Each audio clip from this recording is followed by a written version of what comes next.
Shalom, selamat datang di Renungan Harian Rhapsody of Realities Indonesia, edisi 22 April 2026. Judul renungan hari ini adalah Pengurapan Kristus di dalam dirimu. Ayat Alkitab pembukaan kita terdapat dalam Kisah Para Rasul 10 ayat 38 yang berbunyi, yaitu tentang Yesus dari Nazaret, bagaimana Allah mengurapi dia dengan Roh Kudus dan kuat kuasa. Di dalam Kristus, kita dibedakan oleh iman, panggilan, karunia-karunia, anugerah, dan tugas. Namun, pengurapan Roh Kudus yang sama itulah yang memberdayakan kita semua. Ketika engkau menerima Roh Kudus, engkau diurapi dengan pengurapan Kristus. Engkau tidak membutuhkan pengurapan yang berbeda atau yang lebih besar. Pengurapan yang engkau terima adalah pengurapan yang sama yang menjadikan Yesus Kristus. Itu adalah Roh Kudus sendiri.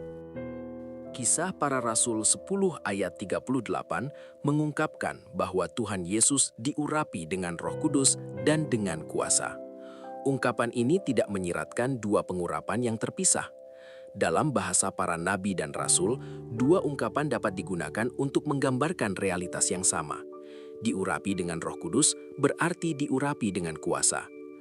Dalam Kisah Para Rasul 1 ayat 8, Tuhan Yesus berkata, "Tetapi kamu akan menerima kuasa kalau Roh Kudus turun ke atas kamu." Kuasa datang bersama Roh Kudus. Ketika Roh Kudus masuk ke dalam dirimu, engkau dikaruniai kemampuan ilahi dari surga.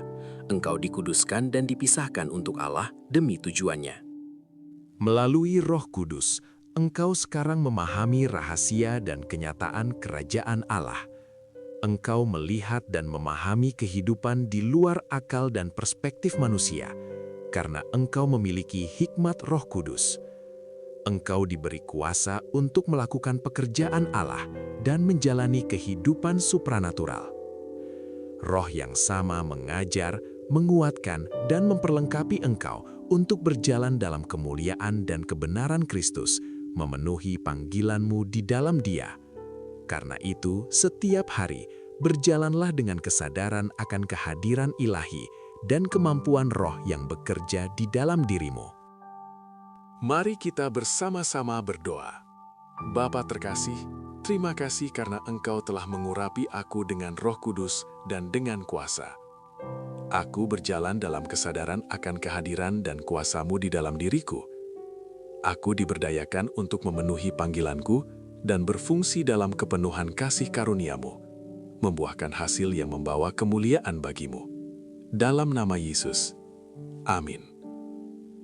Untuk lebih mendalami dan mengerti renungan kita pada hari ini, baca juga ayat-ayat berikut ini. Kisah Para Rasul 1 ayat 8, Lukas 24 ayat 49, 1 Yohanes 2 ayat 20. Jangan lupa untuk membagikan renungan ini kepada teman, saudara, dan kenalan kalian, supaya mereka juga diberkati dengan firman yang ada di dalamnya. Dan jika Anda belum menerima keselamatan atau belum menerima Kristus secara pribadi dan ingin menikmati kehidupan Kristus dalam dirimu, inilah saatnya bagimu. Mari ucapkan dengan kesungguhan hati doa berikut ini. Ya Tuhan Allah, aku datang kepadamu dalam nama Yesus Kristus.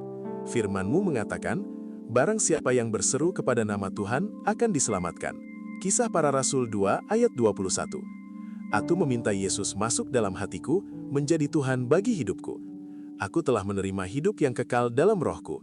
Dan sesuai dengan Roma 10 ayat 9, sebab jika kamu mengaku dengan mulutmu bahwa Yesus adalah Tuhan, dan percaya dalam hatimu bahwa Allah telah membangkitkan Dia dari antara orang mati, maka kamu akan diselamatkan. Aku menyatakan bahwa aku telah diselamatkan. Aku lahir kembali, aku adalah anak Tuhan.